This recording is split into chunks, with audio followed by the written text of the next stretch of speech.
Now let's look at models that are called autoregressive models.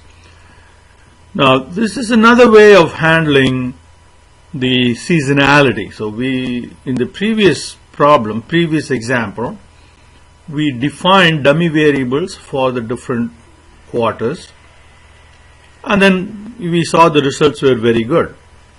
Now another way of handling this is the actual sales. If there is seasonality, you see that they will be correlated with the lag of the number of seasons. In other words, season quarter 1 of a given year will be highly correlated with quarter 1 of the previous year and the quarter 1 of the previous year to that, and so on. So in a quarterly series, if you have a lag of 4, you'll see that they are all highly correlated.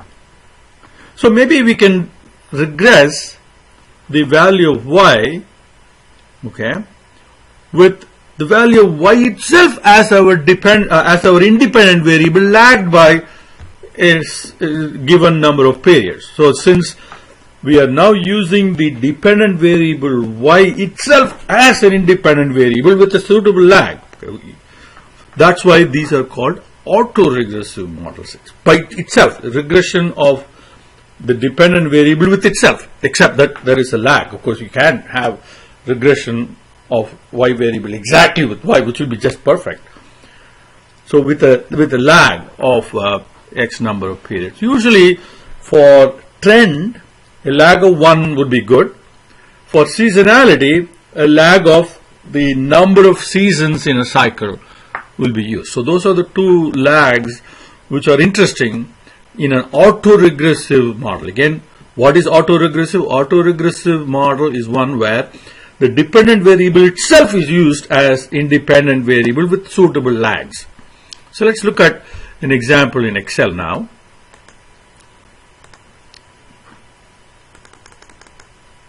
So it's the same problem, the Walmart problem. So let's first plot this, and we will see what I'm talking about.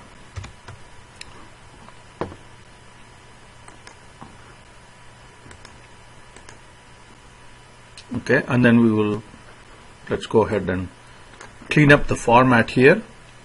So as you can see very clearly, there is trend as well as there is seasonality. So we make a note of those two. So let's define now, for taking care of the trend, we will define an independent variable of the same value as sales lagged by 1. And for seasonality, since this is quarterly, we will use the lag of 4. Okay, remember, the lag for seasonality should be exactly equal to the number of seasons. For quarterly series, it is 4. If it is monthly, you have to do a lag of 12. So the independent variables now are going to be L1 underscore sales. So sales itself is now an independent variable. And L4. So lag by 1, lag by 4. Let's set that up here. Lag by 1 will be that sales itself is lag by 1.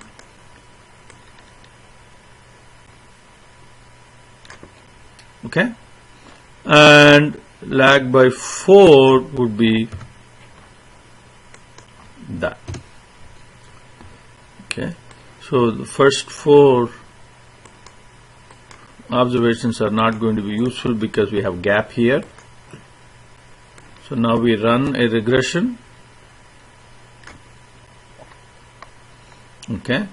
with sales as the y range, and then sales itself as the x range lagged by 1 quarter and then lagged by 4 quarters. So 2 independent variables.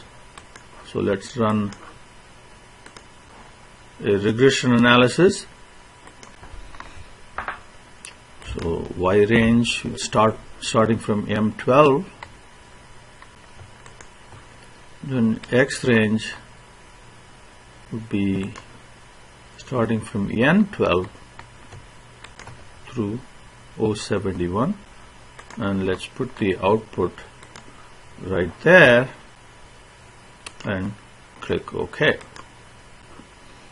Okay, so the variables here are L1 sales. We couldn't check label because label is not there here. So we have to enter the labels ourselves. So for model 3, our estimated regression line is that our R squared value is that. Okay. And standard error is pretty small.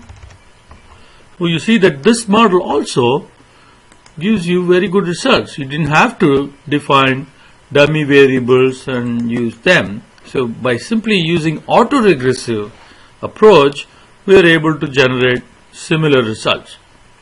So let's look at the significance overall. We won't formally do the test. So let's look at overall significance is good. Okay, 10 to the power of minus 15, that's really very close to 0. So let's look at the p-value of the two slope coefficients. Okay, you see here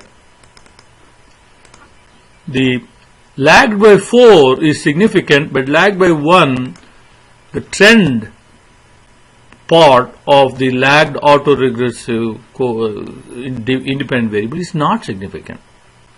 P-value is 15.1. But why is that? Now we see there is trend for sure. So how come the trend part of the regression equation is not significant? And the reason for that is this L4 itself captures the trend part that is that's there. Okay, so when you go from one quarter to the same quarter the next year, there is not only seasonality, but the trend is also captured in it. So that's why sometimes you don't have to look at the trend, and trend becomes part of the seasonality. So let's define model number 4, where we only look at one independent variable, that is L4 sales. That's the only one. Okay. So now we can run the regression analysis a second time. Now this time we will use only, okay, our Y range is same, but the X range, okay, instead of using L1 and L4, we will do only L4. Okay. And let's put the output right here. And you see, we get really good results. R squared and standard error are about the same, and everything is significant. So our y hat is, that's the equation for y hat, R squared is close to 99%, and standard error of estimate is 2.6, which is pretty good.